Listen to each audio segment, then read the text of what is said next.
Welcome to online lectures by CA Studies. For more lectures online, please do visit castudies.lk. Now we are going to talk about Porter's 5 forces model. Not Harry Potter, but a different Porter. So Porter's 5 forces model, the 5 elements of the model that has been designed by Porter's. The number 1 is rivalry among existing competition. Number 2 is threat of new entrants. Number 3, threat of substitute products. Number 4 is bargaining power of suppliers. Number 5, bargaining power of buyers. So number 4 and 5 is like bargaining power of supplier and bargaining power of buyers. It's basically a supply chain, like the link between your buyers and the suppliers, right? So we'll discuss a little bit on each one of these factors or the elements of the model, and we'll discuss how these factors affect the profitability or the cost of the organization, right? So for this, to understand this model better, I'll be using the telecommunication industry of Sri Lanka as an example for you to get a better understanding of the model, right? So to explain all the 5 factors or 5 forces, telecommunication industry will be used as an example, right? So the first factor, which is rivalry among existing competitors. Okay, so what are the factors that need to be considered when discussing about the rivalry among existing competitors? Okay, we need to see what is the number of competitors that are currently in the market, and then the size of the competitors, who are the key market players, and the market share of each competitors. Size of the competitors and the market share of each competitors has to be considered when analyzing the current level of competition in the market, right? Also on a bigger level, we have to consider the industry growth and the product differentiation and exit barriers for the existing competitors. So for example, like I told, the telecommunication industry, the number of key play or number of the current competition is very limited. There's only few people who are offering telecommunication services, mobile services. It's countable, like Dialog, Mobitel, Hutch and Airtel, or like there's only a few number of current players who are in the market, and the market share of each competitors has an impact, right? So if there is huge number of market players, say if there is 100 telecommunication providers, the market share of each one person will be less. But if there is only very few number of market competition, the market share of each company will be higher, right? And the product differentiation. So when it comes to product differentiation, this is one key factor which is affecting the competition. What services does my company offer that the other organization doesn't offer? What are the services from Dialog that Hutch doesn't have? What are services from Mobitel that Dialog doesn't have or Airtel doesn't have? So this is how we see the current competition. And the next factor is exit barriers. So what are the limitations for an organization if they decide to go out of the business? So what if Dialog decides today I'll stop providing services? It just can't do like that, because there are entry barriers for preventing Dialog or any service provider from going out of their business. Like they have to think about their current customers. What will their current customers do? And they will also have to think about the loans that the organizations have taken. They have to settle those. So those are the exit barriers that has to be considered. So current competition, number of competitors, the market share of each competitor, product differentiation, and the exit barriers to the current competitors. Okay, and the next one is threat of new entrants. So what we need to consider in new entrants is factors like pressure on price and cost, and then entry barriers affecting the newcomer, right? So pressure on prices and costs, right? So here, if there is a high threat of new market players entering into the same market as you are, your organization need to be a little more aware of what they are going to tell.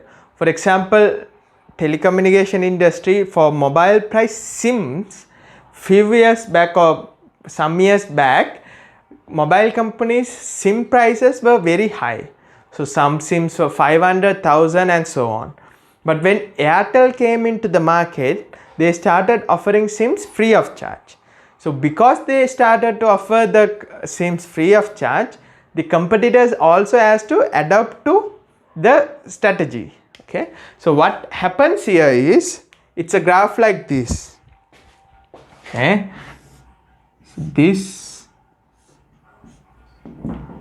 If this is your graph and this is the cost, this part is your cost and this is your price, and the difference between the cost and the price would be your profit, right? But what happens when there is a new threat, there is a threat of a new entrance? So what the organization will have to do is, our current organization will do something, do more promotions, right?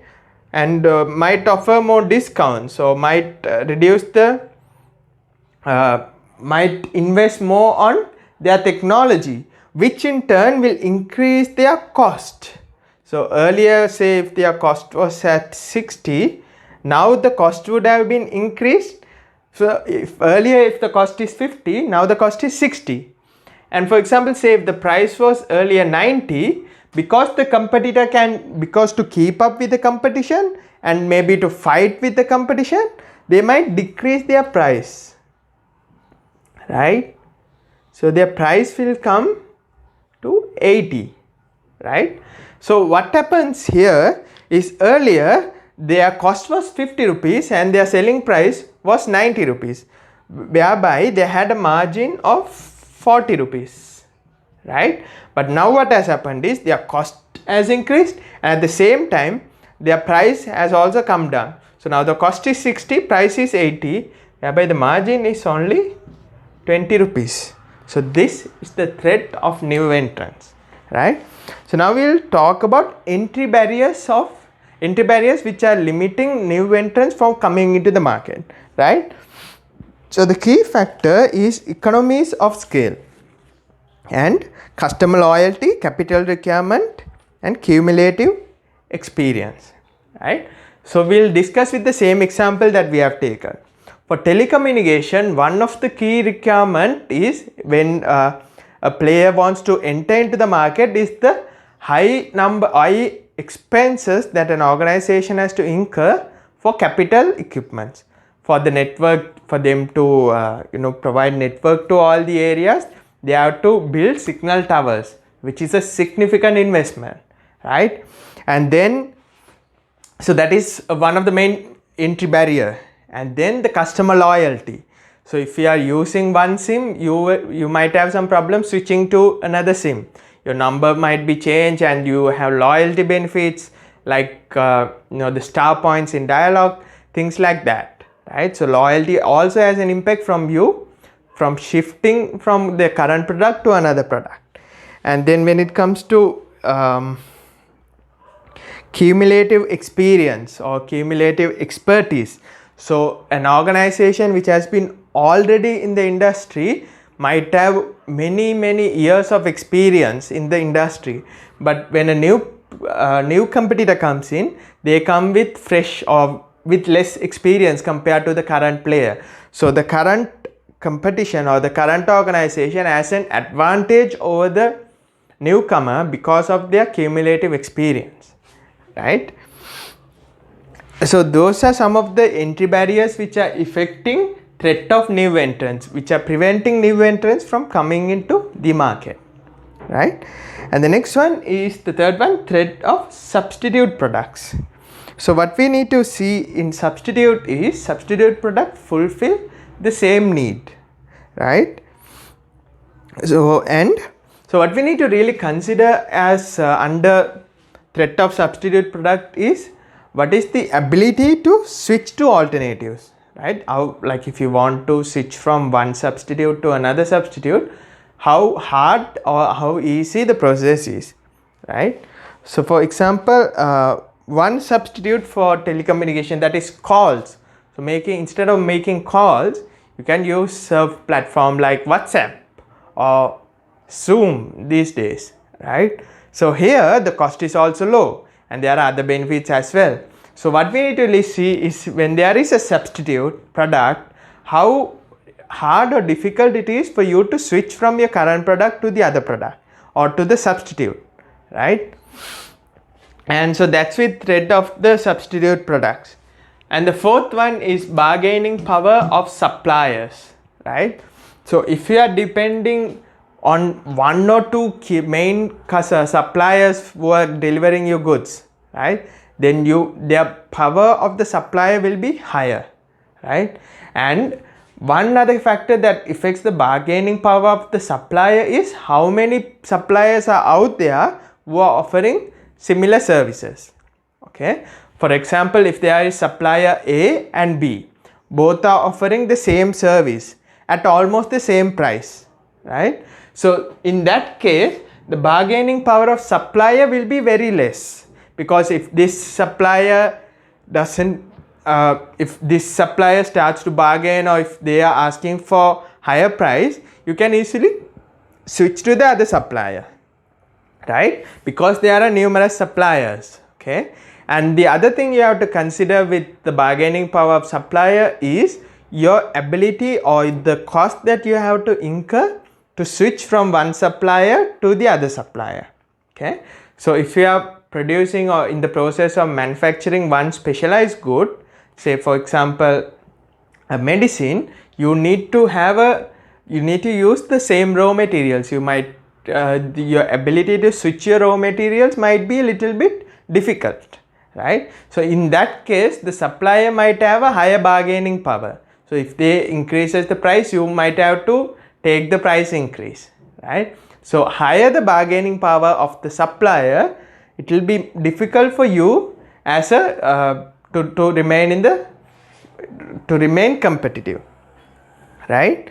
So like the study pack says, suppliers' capacity to change the prices, how often or how free the supplier are to increase or decrease their price as they want, right? And the number of suppliers, switching cost if you want to switch from one supplier to another supplier, right? And the strength of the distribution channel, right? So these are the factors affecting the bargaining power of the suppliers, right? But in the example that we have taken as a telecommunication industry, bargaining power of suppliers is not very relevant. So that's why I took the example of medical industry or a company which is involved in manufacturing medicines, right? And the last factor is bargaining power of the buyers, right? So as the customer, how much of power does the customers have? So I'll read the factors first and then discuss on that. Buyers' power to change and their freedom, and more alternatives, more power, and ability to switch and loyalties, right?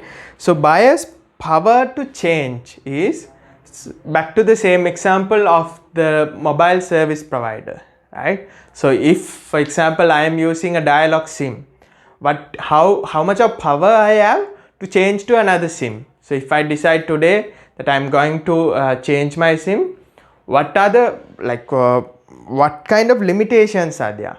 Okay, so one thing I need to consider is the number of alternatives.